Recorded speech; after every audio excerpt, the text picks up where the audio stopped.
Hey everybody, I want to put a few notes out there about the nature of clinical depression because it's a struggle I've had for about 25 years. Most of this video is opinion slash personal experience with it. So I'm not pulling out the DSM 5, 6, or 7,000. I'm just relating my own personal life and personal experiences here, because I think it's important to hear it from people who actually have it.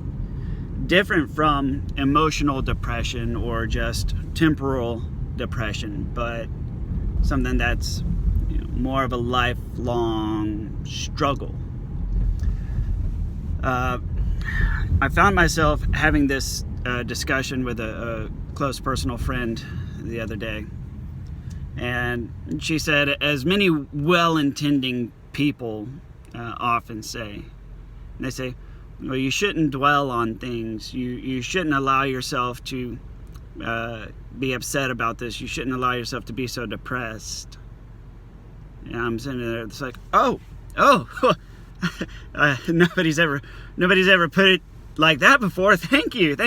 I just want to allow myself to have my feelings. It's not like that. I think people that don't have something like clinical depression confuse it, or they try to relate to you on something that they don't experience. And so we all know what that's like, because we see this in other areas. A popular one is race, where you hear, you just don't understand what it is to be black. You don't understand what it is to be Hispanic. You don't know or understand what it's like to be discriminated against, right? So when there's an emotional deficit, when you have something like depression and other people don't, they just don't understand how you feel. They don't understand what it's like because they have not lived it. So what do? They try to relate as best they can. They think, well, I've been really, really sad before, and then I got over it. That doesn't work. Sadness is a real emotion, but you can still be clinically depressed and be happy. You can be having a good day and be depressed. And people don't really understand what it's like. I tell people all the time, depression looks like Robin Williams, not like Marilyn Manson. Let that sink in. Marilyn Manson's still alive and doing well,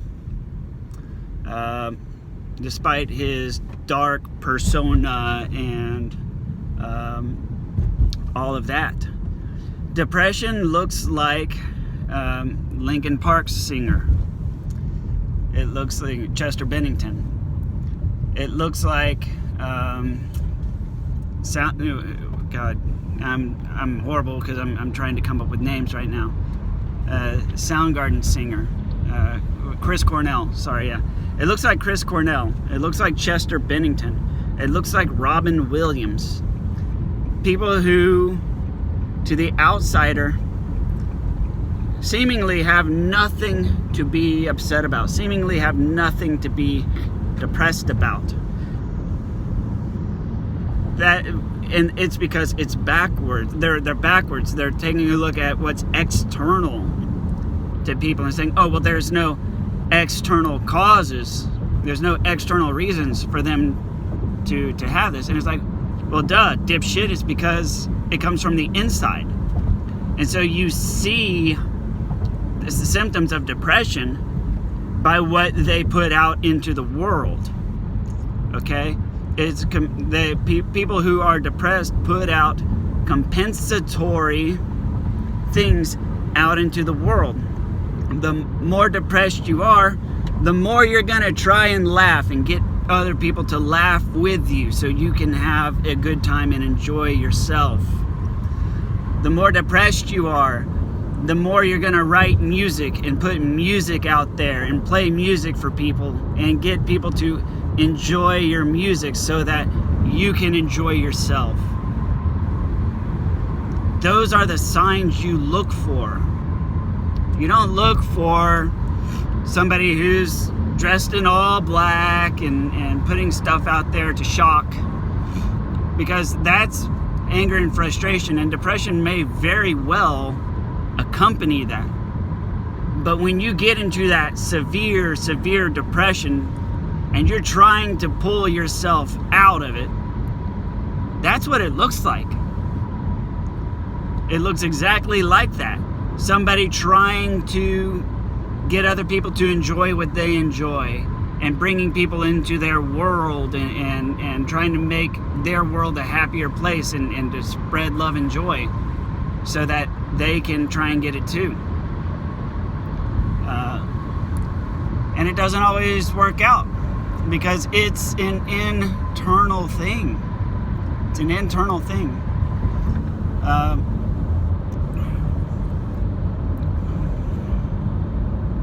It feels like when I have a bit of depression, because I'm remarried, I have a wife, I have 3 children, I'm divorced, so my humorous, semi-humorous quote there is I've got 3 children, 2 baby mamas, and 1 divorce. I've got 3 kids, but I'm divorced, so one of them's a rental. I've got a part-time son and 2 full-time daughters.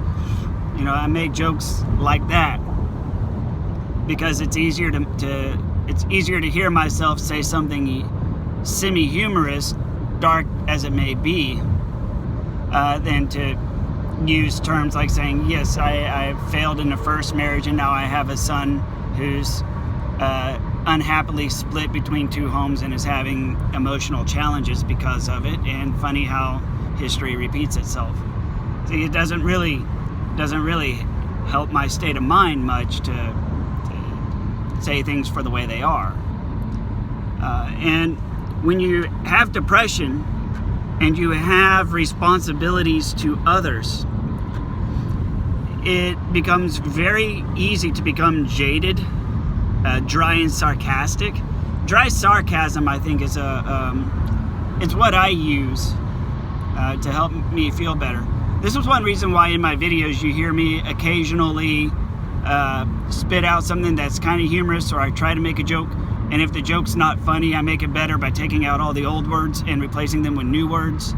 And this is why I add humor in there for myself. This is also why I don't edit and clip out my videos, is because I think it's really important, if I'm to put information out there, I like for people to see me for who I am and my mental process as I work through this information and my line of thinking and reasoning. If I just clip everything out and give you a textbook presentation, then all of that emotional humanity context is removed, and I don't like that. So when I have a depression attack, the fact that I have a family, I have a wife, I have children, I have an ex-wife and an ex-child. I'm just kidding. I love my son very much. It feels, when I have a depression attack, feels like if you're the bus driver and everybody else is on the bus and they're all in the bus seats and everybody's having a good time, and everybody's relaxed because you're the driver. You're the one whose eyes have to stay forward on the road. You're the one with the responsibilities.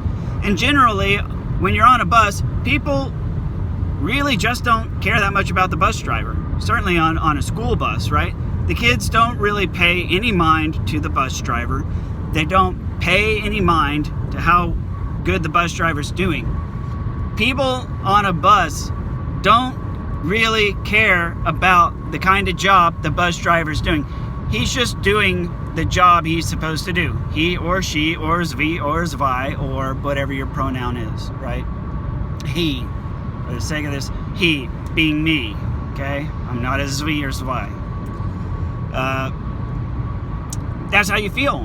That's how people on the bus feel. People only care about the job a bus driver is doing when they screw up. Nobody ever says, hey, all right, good job, we've made it 100 miles and we're still on the road. Nope. The second you run off the road a little bit, or change lanes and somebody's in your blind spot and you swerve, whoa, and everybody's like, ooh, I don't know if this is the bus we should be on. It doesn't matter how many safe miles you have. Very second you make one mistake, everybody cares. And that's how it feels to be depressed when I have it. Now, I am also diagnosed with ADHD. I've had that my whole life. So the medication I take is a stimulant medication. And one of the unexpected side effects of it whenever I started my medication about 3 or 4 years ago was that it really also helped pull me out of my depression. So that was an added bonus. But now the thing is, if I ever go on a medication break, if I start getting burned out from taking too much stimulant medication for too long, I try to take a little medication break, then all of a sudden my world spirals down and flushes down the drain. And then here comes the clinical depression. And I had one of those episodes last night, to be quite frank. I was in a really, really bad state of mind. It's the state of mind, if you watch A Beautiful Mind with Russell Crowe, where he's got schizophrenia and he's highly, highly intelligent. But part of his psychosis is seeing people who are not there and working on a mission that doesn't exist. He sees patterns, right? You see patterns, and you identify a pattern, and this is how his brain works. This is how my brain works. You can see multiple patterns, right? So in your life, you can see different patterns in your past, but you also see more than one pattern that fits when you start thinking about why things happened and how things happened and things you could have done different. You know, what if I had done this? What if I had done that? What if this person's lying?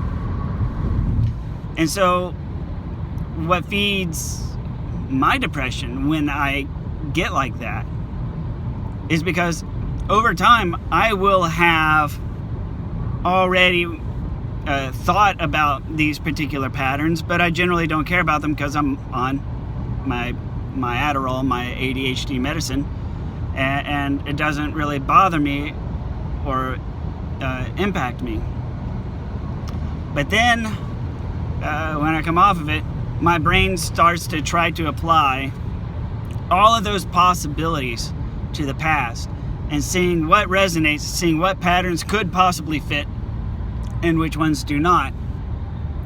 And then, thanks to the way that my brain works, I dig and dig and dig, and I'll take it all the way down to the rock bottom. And then once I'm at the rock bottom, I'll take it a step further and I will go get a drilling rig and set up a drilling rig and start to dig down into the rock at the rock bottom until I either hit magma and it blows up in my face, or I hit something that's irrefutable. So that's my clinical depression. I'll take it all the way to the bottom and then some, and it's not a happy place that I take myself to. It's not a happy place at all. It's not a healthy place. And I take myself there anyways because who knows why. Because I really like to mess myself up sometimes. And because I really want the irrefutable final conclusion. And the sad thing about that is, sometimes, most of the time, I just never get there. Because there is no such irrefutable conclusion. But I'll keep looking for it, and looking and looking and looking, and never ever find it. Thank you very much. Please like, comment, or share. I'll see you on the next video.